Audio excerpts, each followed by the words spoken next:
नमस्कार. आपण पाहत आहात लोक तुफान न्यूज. सत्याचा आवाज, जनतेचा विश्वास. भीमराज प्रवेशद्वाराच्या कमानीजवळ वृद्धाला लिफ्ट देण्याच्या बहाण्याने मोबाईल रोख रक्कम लुटली. कदीमजालना पोलिसांनी दोघांना जेरबंद केलं. वृद्धाची लूट करणारे दोघे तासाभरात पोलिसांच्या ताब्यात. 1,43,250 रुपयांचा मुद्देमाल जप्त. आज दिनांक 22 शनिवारी रोजी रात्री 9 वाजता मिळालेल्या माहितीनुसार नूतन वसाहत परिसरातील भीमराज प्रवेशद्वाराच्या कमानीजवळ एका वृद्ध व्यक्तीचा मोबाईल व रोख रक्कम बळजबरीने हिसकावून पसार झालेल्या 2 आरोपींना कदीमजालना पोलिसांनी अवघ्या काही तासात ताब्यात घेतलं. आरोपींकडून चोरीचा मोबाईल, रोख रक्कम तसेच गुन्ह्यात वापरलेली मोटरसायकल असा एकूण 1,43,250 रुपयांचा मुद्देमाल जप्त करण्यात आला आहे. शनिवारी 22 ऑगस्ट रोजी दुपारी सुमारे 2 वाजता फिर्यादी नूतन वसाहत जुना जालना येथून रेल्वे स्टेशनकडे पायी जात होते. भीमराज प्रवेशद्वाराच्या कमानीजवळ उभ्या असलेल्या ऑटो रिक्षातील 2 अनोळखी व्यक्तींना त्यांनी रेल्वे स्टेशनकडे रिक्षा जाते का अशी विचारणा केली. त्यावर आरोपींनी रिक्षा रेल्वे स्टेशनला जात नसून आपण मोटरसायकलवरून बसस्थानकाकडे जात असल्याचं सांगितलं.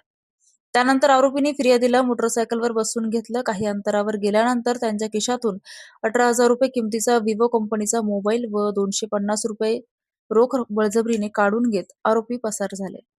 घटनेची माहिती मिळताच कदीमजालना पोलीस ठाण्याचे पोलीस निरीक्षक जनार्दन शेवाळे यांनी वरिष्ठांच्या सूचना व मार्गदर्शनाखाली तपासाची चक्रे वेगाने फिरवली. तांत्रिक तपास व गोपनीय माहितीच्या आधारे पोलिसांनी राहुल राजू पाचगे व 21 राहणार चितेगाव, तालुका पैठण, जिल्हा छत्रपती संभाजीनगर, नूतन वसाहत जुना जालना आणि रेहान कलीम शेख वय 20 वर्षे राहणार जमुना नगर जुना जालना या दोघांना ताब्यात घेतलं. आरोपींकडून चोरीस गेलेला विवो मोबाईल, 250 रुपये रोख तसेच गुन्ह्यात वापरलेली 1,25,000 रुपये किमतीची एक्स्ट्रीम कंपनीची मोटरसायकल जप्त करण्यात आली.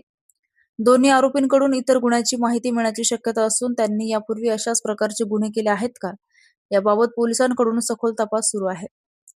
या प्रकरणी कदीमजालना पोलीस ठाण्यात गुन्हा रजिस्टर क्रमांक 464/2026 कलम 304(2)(3)(5) भारतीय न्याय संहिता अन्वये गुन्हा दाखल करण्यात आला आहे.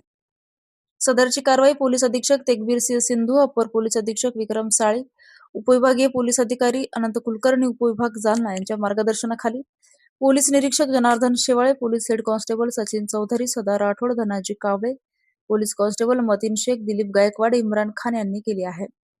सदर प्रकरणाचा पुढील तपास कदीमजालना पोलीस ठाणे यांच्याकडून सुरू आहे. लोक तुफान न्यूज, अशफाक पटेल.